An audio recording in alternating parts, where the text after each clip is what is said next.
자, 오늘은 성숙한 신앙인의 삶, 이런 제목으로 말씀을 전하려고 합니다. 2023년 9월의 첫날입니다. 작금의 시대를 한마디로 표현하자면 어떻게 표현할 수 있을까? 제가 이번 주간 월사굴리에서 설교 준비하다가 갑자기 드러난 단어가 하나가 있었어요. 바로 흉흉하다라는 뜻. 흉흉하다. 사전에 보면 이렇게 되어 있어요. 한번 우리 읽어볼까요? 시작. 술렁거리어 매우 그렇죠, 여러분. 세상이 정말 어수선합니다. 이 흉이라고 하는 단어가 무슨 말인가 하면 물이 세차게 치는 거예요. 그리고 물이 용솟음 치는 거예요. 여러분, 물이 세차게 치고 용솟음 치는 거 뭐가 문제가 있겠습니까? 하지만 우리 인생에 치는 이 물이, 그리고 용솟음 치는 이 물이 언제 어디서 찾아올지 모르기 때문에 우리는 흉흉하고 힘든 것입니다. 여러분, 어디서 치고 언제 올 줄 알면 대비를 하고 예방을 할 수 있죠. 지금이 딱 그러한 세상입니다. 어디에서도 안전을 보장받을 수가 없는 세상입니다. 인천에 있는 한 아파트 공사 현장에서는 자재를 제대로 쓰지 않아 짓던 아파트가 붕괴되는 일이 있었습니다. 지금 도시건 지방이건 여러분, 폭력과 살인이 난무하고 있습니다. 뉴스에서 보셨겠지만 이런 묻지마 폭행을 막겠다고 정부는 경찰 특공대를 동원해 가지고 백주 대낮에 총을 찬 경찰들이 여러분 지하철 입구에서 사람들을 검문하고 있습니다. 며칠 전에 뉴스를 보니까 고등학생, 중학교 3남매를 아버지가 차 안에서 약을 먹이고 살인하고 본인도 살인을 시도했던, 자살을 시도했던 사건이 일어났습니다. 어머니와 아내와 헤어지고 이 아버지가 홀로 아이들을 키우다가 너무나도 힘드니까 아이들을 먼저 죽인 일이 일어났습니다. 여러분, 산불하고 지진은 어떻습니까? 3개월 전부터 일어났던 캐나다의 산불은 아직도 멈추지 않고 지금도 캐나다 온 지역을 불태우고 있습니다. 정말 흉흉한 세상이라 말하지 않을 수가 없습니다. 그런데 우리 성도님들 꼭 하나 기억해야 될 것이 있어요. 이 흉흉한 세상의 모습은요, 과거에도, 성경시대에도요, 지금도요, 그리고 앞으로도 변하지가 않을 거라는 것입니다. 다시 말해서 방법과 형태만 조금 달라졌을 뿐 여전히 이 세상은 흉흉한 세상이다라는 거죠. 그리고 더 우리가 기억해야 될 것은 우리는 이 세상에서 피할 수 없이 살아가야 한다라는 것입니다. 9월 한 달도 마찬가지입니다. 우리는 이 흉흉한 세상에서 살아가야 될 터인데 우리가 신앙인으로서 어떻게 살아가는 것이 이 흉흉한 세상에서 가장 바람직한 삶을 살아갈 수 있을까요? 오늘 우리가 읽었던 이 본문이 그에 대한 답을 준다고 생각합니다. 바로 신앙의 성숙을 이루어 어떤 문제가 찾아올지라도 거뜬히 막아내고 승리의 삶을 살아갈 수 있는 방법. 다시 말해서 세상은 바뀌지 않을 테니까 어떻게 해야 된다고요? 내가 바뀌고 내가 무장해서 하나님 보시기에 아름다운 한 달을 살아가는 것, 이것이 바로 9월의 첫날 첫 시간 월삭기도회를 드리는 저와 여러분의 삶의 모습인 줄로 믿습니다. 그럼 어떻게 될까요? 오늘 본문은 성숙한 신앙인이 되기 위하여 세 가지를 우리에게 권면하고 있습니다. 이것은 마치 우리가 예수 그리스도를 믿는 과정과도 같은데요. 오늘 이 세 가지를 9월 한 달 동안 실천하는 저와 여러분의 삶이 되기를 축복합니다. 첫째로 한번 따라 볼까요? 옛사람을 벗어버리라. 자, 오늘 본문 21절 22절 같이 읽겠습니다. 시작. 진리가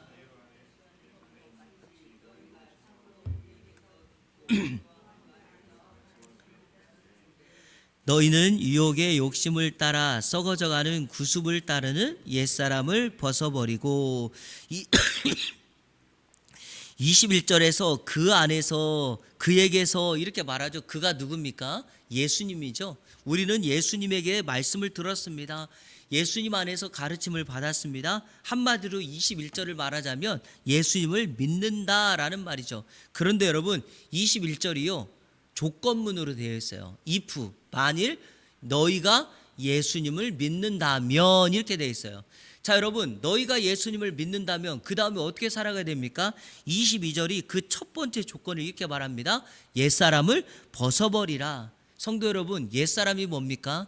하나님을 알지 못하던 때에 죄의 종노릇하며 살아가던 그 모습을 말합니다. 그리고 과거에 내가 나의 세상의 모습대로 나의 욕심대로 살아가던 그 모습을 옛사람이라고 말을 하는데, 성경은 이렇게 말합니다. 그 옛사람을 벗어던지라. 이 벗어던지라는 게 집어서 던져버리라는 겁니다. 그러니까 나의 의지적인 행동을 말하죠. 여러분, 과거에 예수 믿기 전에 내가 살았던 나의 옛 생활의 방식을 벗어버려야 되는데, 성경은요 그 옛사람의 모습을 자세하게 소개해줘요. 자, 22절 보세요. 유혹의 욕심을 따라 썩어져가는 구습을 따르는 옛사람. 유혹의 욕심, 썩어져가는 구습, 이게 다 뭡니까? 예수 믿기 전에 나의 욕심과 나의 정욕과 나의 기쁨만을 위해서 살아가던 것, 나의 기쁨을 위해서라면 누구든지 속이고 기만하고 죽이고 때리고 공격하던 그러한 모습들입니다. 바로 이와 같은 생활 방식을 집어 던져야지만 우리는 어떻게 돼요? 예수를 믿는 성도로서 성숙한 신앙인의 삶을 살아갈 수 있게 된다라는 사실입니다. 문제가 하나가 있습니다. 교회를 다녀도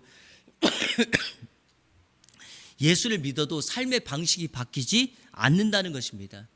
어떤 분들은 이런 말까지 해요. 아유, 내 과거는요, 내 옛생활은요, 성령님도 못 고쳐. 이런 분들이 계신데요. 이건 마치 뭐가 같냐면 내가 예수님을 믿지 않았다, 나는 예수님을 믿지 않는다라는 말이에요.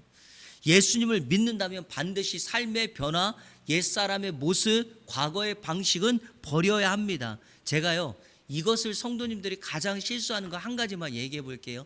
그게 바로 뭐냐? 복에 대한 개념과 성공에 대한 개념입니다. 우리 한국 사회는 유교의 문화를 가지고 있기 때문에 우리 인생의 목표가 입신양명, 가문의 영광, 이름을 바라고 그리고 나 한 사람 성공해서 우리 집안을 일으켜 세우는 것, 요즘 같으면 이렇게 바뀌었죠. 안전한 노후와 평안한 미래에 대한 삶을 보장하기 위하여 지금 내가 성공해서 모든 것을 집도 물질도 쌓아 놓는 것, 여러분 이렇게 말할 수 있습니다. 이것 자체가 잘못되었다고는 말할 수 없지만 예수를 믿고 난 다음에는요, 이것이 좀 바뀌어져야 돼. 무슨 말이냐? 가치관이나 목표가 바뀌어야 됩니다. 저는 우리 성도님들이요, 잘 사는 거, 부자 되는 거 원합니다. 하지만 부자 되어서 뭐 할 건가? 잘 살아서 뭐 할 건가가 예수 믿고 난 다음에 옛사람과 새사람의 방식이 달라졌다라는 것입니다. 적어도 우리가 남들보다 조금 더 가지고 있고 하나님의 은혜로 우리가 부유한 삶을 살게 되었다면 우리는 나의 삶을 통하여 두 가지, 하나님의 영광, 이웃을 섬기는 이 두 가지 일에 우리의 모든 목표가 달라져야 할 것입니다. 예수 안 믿는 사람도요, 자기의 가지고 있는 것을 가지고 세상에, 사회에 환원하면서 잘 살아갑니다. 하지만 이런 분들에게는 첫 번째, 하나님에 대한 영광이 없죠. 자, 그런데 크리스찬 중에서는요, 내가 하나님의 영광을 위하여 살아간다라고 말을 하면서 정작 이웃을, 타인을 섬기는 일에 부족한 분들이 있다라는 사실입니다. 그러니까요, 우리는 옛사람의 과거의 방식을 버려버리고 9월 한 달 동안 여러분의 기도, 여러분의 시간, 여러분의 능력과 물질과 가지고 있는 모든 것을 다하여 하나님의 영광과 이웃을 섬기는 일에 헌신하여서 새 사람으로, 즉 하나님의 그 옛사람을 벗어버리는 성숙한 신앙인의 삶으로 살아가는 우리 모든 성도님들 되시기를 주님의 이름으로 축원합니다.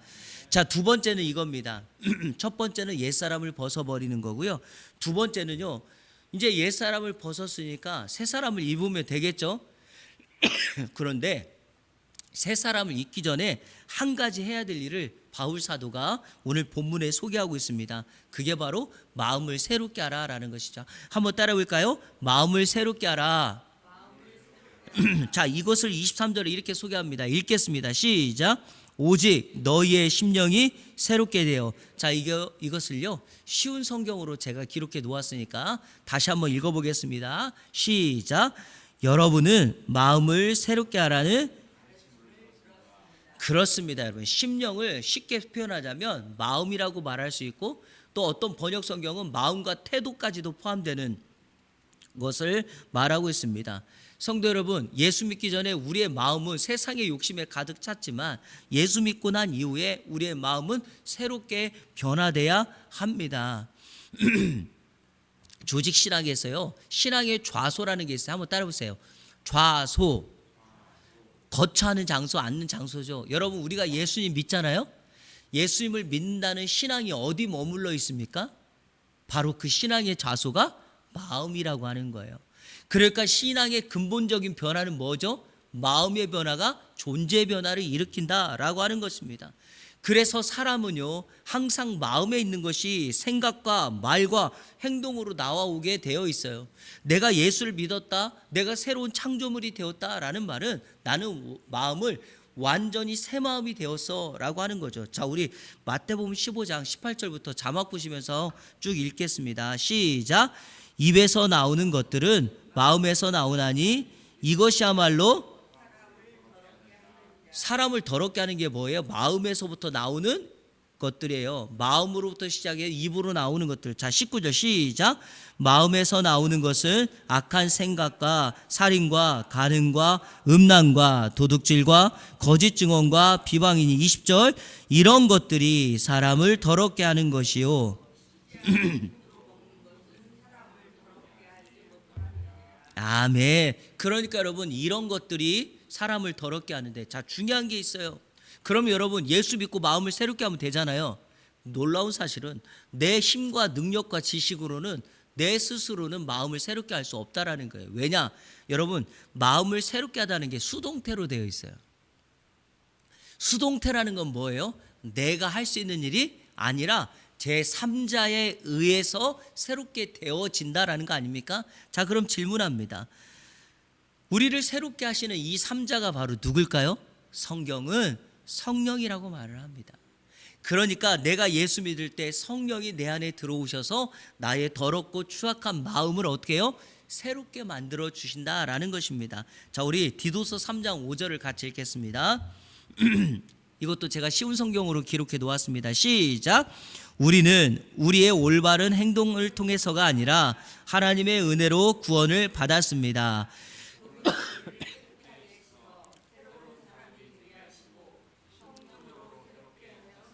아멘. 성령을 어떻게 했다고요? 새롭게 하셨다고요. 그러므로 여러분, 저와 여러분들이 9월 한 달 동안 옛사람을 벗어버리고 마음을 새롭게 하는 신앙인의 삶을 계속해서 살아간다면 어떻게 해야 될까요?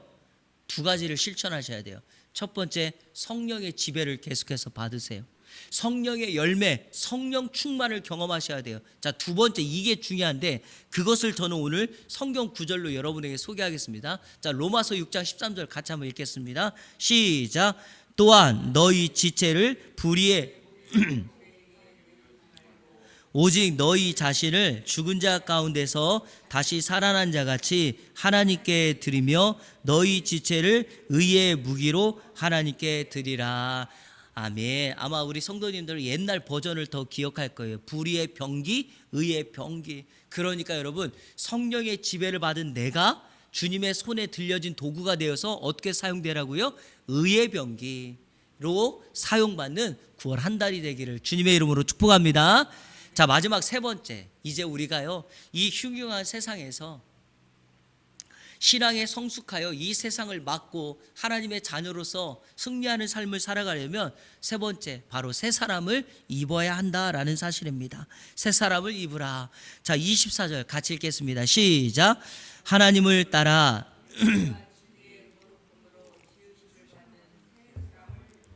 아멘. 새로운 사람이 된 사람, 마음이 새롭게 된 사람은 이제 새로운 옷을 입어야 되는데, 여러분 참 여기서 의도적인 표현을 하고 있지 않습니까? 입는다라는 표현을 했어요. 자, 여러분 저를 한번 보실까요? 제가 새로운 양복 마이를 하나 샀어요.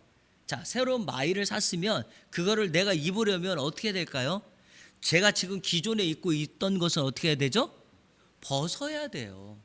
바울 사도가 지금 왜 새 사람을 입으라고 했냐, 이렇게 표현했냐? 이것은 옷은, 새 옷을 입을 때는 기존의 옷은 벗어야 된다는 겁니다.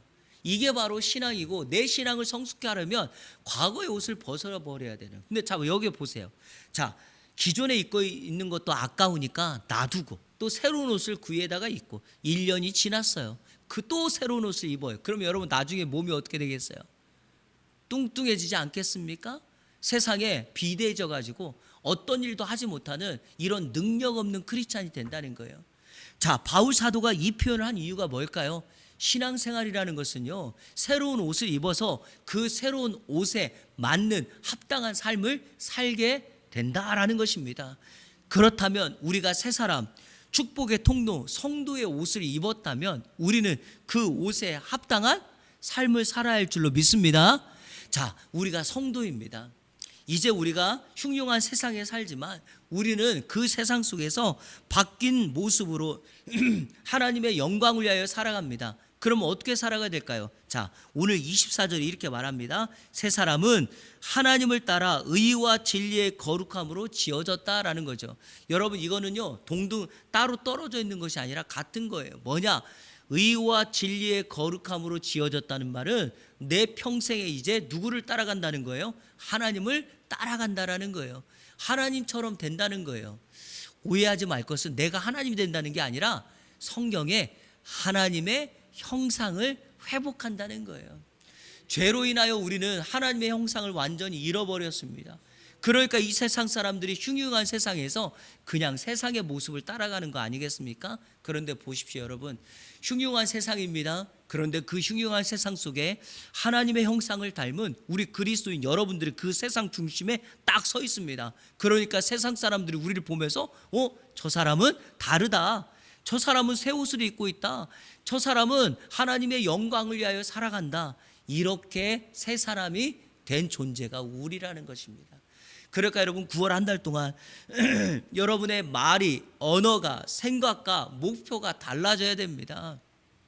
그래서 하나님의 영광을 위하여 살아가야 되는 삶입니다. 질문 한번 해볼까요? 여러분들은 어떤 사람을 보면서 저 사람 정말 하나님의 형상을 가진 사람 같아, 이렇게 말하십니까? 교회 안에서 한번 보세요. 교회 안에서 저 사람은 정말 어떤 모습을 갖춰야지 저 사람은 하나님의 형상을 가진 것 같다라고 말할 수 있겠습니까? 영적 능력이나 은사가 많은 사람도 거기에 포함될 수 있습니다. 신앙생활을 오래 해서 하나님의 많은 복을 받았다라고 말할 수 있는 사람도 있겠습니다. 하지만 여러분, 그것만으로는 부족합니다. 적어도 우리 크리스찬들도 아는 게 하나가 있어요.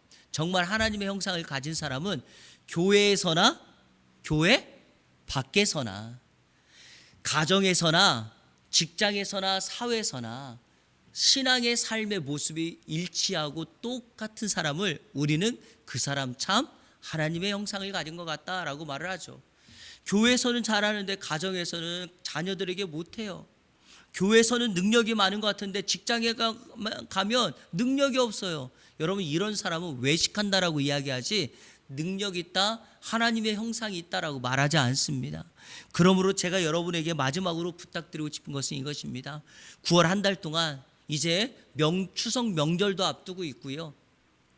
우리가 다시 한번 가을을 시작하는 이 즈음에 여러분의 신앙이 교회 안과 교회 밖, 가정과 사회에서도 동일한 모습으로 나타나기를 주님의 이름으로 축원합니다. 소금은 싱겁고 썩어져가는 세상에 있을 때 능력을 발하게 됩니다.